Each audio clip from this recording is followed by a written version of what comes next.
తమ్నైల్లో చెప్పినట్టుగా ఈ బైక్ తీసుకున్న తర్వాత నేను ఏం మోడిఫికేషన్ చేయించాను, ఈ బైక్ మైలేజ్ ఎంత వస్తుంది అండ్ దీన్ని ఎలా మెయింటైన్ చేసుకోవాలనే కొన్ని చిన్న చిన్న విషయాల గురించి మాత్రమే మాట్లాడదాం. అది కూడా ఎందుకంటే నేను ఈ బైక్ తీసుకుని 10 months అయింది. సో నా ఎక్స్పీరియన్స్ అయితే షేర్ చేసుకుంటాను, కొంతమందికైనా హెల్ప్ అవ్వచ్చు కొత్తగా బైక్ తీసుకోవాలనుకునే వాళ్ళకి. ఈ బైక్లో మనం చేయించిన ఫస్ట్ అండ్ మేజర్ మోడిఫికేషన్ వచ్చేసి హెడ్లైట్స్కి గ్రిల్స్ వేయించడం అనమాట. హెడ్లైట్స్కి ఒకటే కాదు అండ్ ఈ సైడ్ ఉన్న సిగ్నల్స్కి కూడా గ్రిల్స్ అయితే వేయించాము. యాక్చువల్గా మన పాత మోడల్లో క్లాసిక్ 350 బైక్స్కి బై డిఫాల్ట్ ఈ గ్రిల్స్ అయితే వచ్చాయి అనమాట, ఇలా ముందరకు ఉండేసి. సో అది చాలా బాగుండేది చూడడానికి లుక్. కొత్తగా వచ్చిన వాటిల్లో మనకి ఏదైతే ఉందో ఇదైతే రాదనమాట, ఈ గ్రిల్ కూడా రాదు. సో ఇది రౌండ్గా సర్కిల్ లాగా వస్తుంది. సో దీన్ని అయితే నేను మోడిఫై చేయించుకున్నాను. సో ఒక మంచి లుక్ అయితే వచ్చింది బైక్, ఇలా కొంచెం లెంతీగా లాంగ్గా చూడడానికి ఒక ఓల్డ్ క్లాసిక్ లుక్ అయితే వచ్చింది. సో ఇది నేను చేయించిన ఫస్ట్ మోడిఫికేషన్. మనకి ఈ గ్రిల్స్ అయితే ఆన్లైన్లో దొరుకుతాయి, బయట కూడా మార్కెట్లో దొరుకుతాయి. బట్ మీరు ఈ గ్రిల్స్ చూస్ చేసుకునేటప్పుడు బ్యాక్ సైడ్ ప్లాస్టిక్ కప్స్ వచ్చే గ్రిల్స్ అయితే చూస్ చేసుకోవద్దు. ఈ ఐరన్ ప్లేట్స్ లాగా ఉండాలి, బ్యాక్ సైడ్ కూడా ఐరన్ కప్సే ఉండాలి. అప్పుడు మాత్రం మీరు సెలెక్ట్ చేసుకోండి. ఏదన్నా మనకి తగిలినా సరే ఈ సిగ్నల్ లైట్స్ అయితే ప్రొటెక్ట్ చేస్తాయి. నెక్స్ట్ మనకి బైక్లో మనం మాట్లాడుకోవాల్సిన విషయం వచ్చేసి బైక్ మైలేజ్ అనమాట. బైక్ మైలేజ్ కంపెనీ క్లెయిమ్ చేసేది వచ్చేసి 37.5 కిలోమీటర్స్ 37. సో నేనైతే రీసెంట్గా ఒకసారి ఈ బైక్ ట్యాంక్ ఎంప్టీ చేసేసి 1 లీటర్ పెట్రోల్ పోసి అయితే బైక్ మైలేజ్ టెస్ట్ చేశాను. ఆ వీడియో ఇన్స్టాగ్రామ్లో కూడా చాలా వైరల్ అయింది. దగ్గర 8 million మెంబర్స్ చూశారు, చాలా కామెంట్స్ కూడా వచ్చాయి. అయితే మనకెంత వచ్చింది మరి అంత టెస్ట్ చేసినప్పుడు అంటే ఎగ్జాక్ట్గా 39.5 కిలోమీటర్స్, ఇంచుమించు 40 కిలోమీటర్స్ వచ్చింది. అండ్ నేను అబ్జర్వ్ చేసిన ఇంకో థింగ్ ఏంటంటే ఎప్పుడైతే స్పీడ్ మనం 60 to 80 మధ్యలో మెయింటైన్ చేస్తామో మైలేజ్ ఒక్కోసారి 40 కూడా వస్తుంది అనమాట.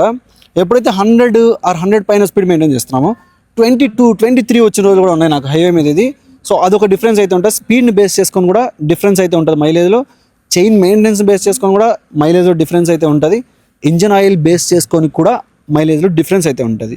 ఈ బైక్లో నేను మిస్ చేసినవి, మీరు మిస్ చేయకూడనివి ఏంటంటే ఇంజన్ గార్డ్ అనమాట. ఈ ఇంజన్ కింది పక్కన అయితే గార్డ్ వస్తుంది మనకి. బైక్ తీసుకునే టైంలో వాళ్ళు అడుగుతారు అది ఎక్స్ట్రా ఫిట్టింగ్ ఎందుకు వస్తుంది, మనం ఖచ్చితంగా అక్కడ చేపించుకుంటే మంచిదే. బట్ అక్కడ 4,000, 3,000 పైన ఉంటాయి అనమాట.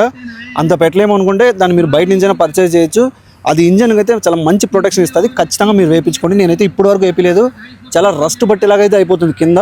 అదైతే మీరు జాగ్రత్త పడండి. రాయల్ ఎన్ఫీల్డ్ క్లాసిక్ 350లో కొత్తగా వచ్చిన మోడల్స్లో ఎక్కువ మంది లైక్ చేసేది స్టెల్త్ బ్లాక్ కలర్ని. సో ఎగ్జాక్ట్గా ఈ బైకే అది. అయితే ఈ బైక్ మనకు మ్యాటీ ఫినిష్తో వస్తుంది. సో చాలామంది ఏమనుకుంటారంటే ఈ మ్యాటీ ఫినిష్ని ప్రొటెక్ట్ చేయడం కోసం బైక్ కొనగానే పీపీఎఫ్ చేపిద్దాం అనుకుంటారు. అదైతే అసలు సజెస్ట్ చేయను. మీరు కూడా ఆ పీపీఎఫ్ జోలికి వెళ్ళొద్దు. ఎందుకంటే ఈ బైక్ నేను పీపీఎఫ్ ఆల్రెడీ చేపించాను, తీసుకున్న నెక్స్ట్ డేనే దీనికి పీపీఎఫ్ చేపించాను. అయితే ఈ పీపీఎఫ్ ఎప్పుడైతే చేపించానో దీని మ్యాటీ ఫినిష్ అయితే కొంచెంగా లాస్ అయిపోతుంది అనమాట. మీరు ఎప్పుడైనా మీ ఫ్రెండ్స్ దగ్గర బైక్ ఉంటే కంపేర్ చేసుకొని చూసుకోవచ్చు. కొత్తగా తీసుకున్నప్పుడు ఉన్న బైక్, పీపీఎఫ్ వేయించిన బైక్ 1 year or 10 monthsలో డిఫరెన్స్ అయితే చూడొచ్చు. ఈ మ్యాటీ ఫినిష్ తగ్గిపోద్ది. దట్టు నేను చేసిన మిస్టేక్ ఏంటి, కోటిలోని, హైదరాబాద్లోని కోటిలోని ఒక సోకాల్డ్ ఫేమస్ షాప్లో అయితే ఈ పీపీఎఫ్ చేయించాను. అక్కడ వరస్ట్ ఏంటంటే వాళ్ళు పీపీఎఫ్ అని చెప్పి లామినేషన్లు చేస్తారు. అది అస్సలు సజెస్ట్ చేయను. పొరపాటు కూడా మీరు గూగుల్లో సెర్చ్ చేసేసి లామినేషన్లు పీపీఎఫ్లకి అయితే వెళ్ళొద్దు. ఈ బైక్ ఎలా ఉందో అలాగే ఉంచండి, మంచిగా అయితే ఉంటుంది చూడడానికి. ఈ కలర్ని అలాగే ప్రొటెక్ట్ చేసుకున్న వాళ్ళు అవుతారు, ఆ లుక్ను అలాగే మెయింటైన్ చేసిన వాళ్ళు కూడా అవుతారు. సైలెన్సర్లో ఎటువంటి మోడిఫికేషన్లు చేయించొద్దు. మనకు చాలా రకాలుగా ఇబ్బందులే ఎదురవుతాయి సైలెన్సర్లో ఏదైనా మోడిఫికేషన్ చేపిస్తే. ఎందుకు చెప్తున్నానంటే, ఒకటి పోలీసు వాళ్ళ దగ్గర మనకు ప్రాబ్లం, 2 ముందే మైలేజ్ తక్కువ వస్తాయి ఈ బైక్స్. సో దీంట్లో మళ్ళీ మోడిఫికేషన్ అంటే సైలెన్సర్ విషయంలో మనం చాలా అసలు మూర్ఖతంగా బిహేవ్ చేసినట్టే. ఈ మోడల్ గాలంతా చేసుకునే పనులు అవి. సైలెన్సర్ అయితే ఎటువంటి చేంజెస్ చేయొద్దు. నాకైతే చిన్న లైన్స్ కూడా పడిపోయాయి 1 yearలో దీని మీద. ఇది మనం బెంగళూరులో ఇన్ఫోసిస్కు వర్క్ చేసేటప్పుడు, బెంగళూరులో ఉన్నప్పుడు రీసెంట్ టైంలో 3 months బెంగళూరులో ఉంది బైక్. ఆ టైంలో దీన్ని ఇంకా తెలుసు కదా, మన ఫ్రెండ్స్ అందరూ తీసుకెళ్తూ ఉంటారు, అలా చిన్న ఏదో జరిగిపోయింది. సో మీరైతే సైలెన్సర్లో ఎటువంటి మోడిఫికేషన్స్ చేయించొద్దు. నెక్స్ట్ మనం ఈ బైక్లో మాట్లాడుకోవాల్సింది వచ్చేసి బైక్ చైన్ మెయింటెనెన్స్ అనమాట.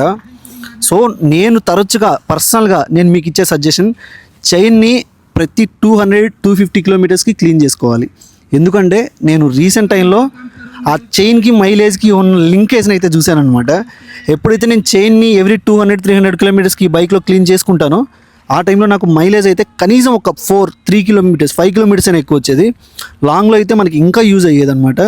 చైన్ ఎప్పుడైతే డస్టీగా ఉంటుందో అలాంటి టైంలో అంత బరువుతో చైన్ అయితే ఎక్కువసార్లు రొటేట్ అవ్వలేదు. సో మనకి మైలేజ్ అయితే తక్కువ వచ్చే ఛాన్సులు ఉన్నాయి.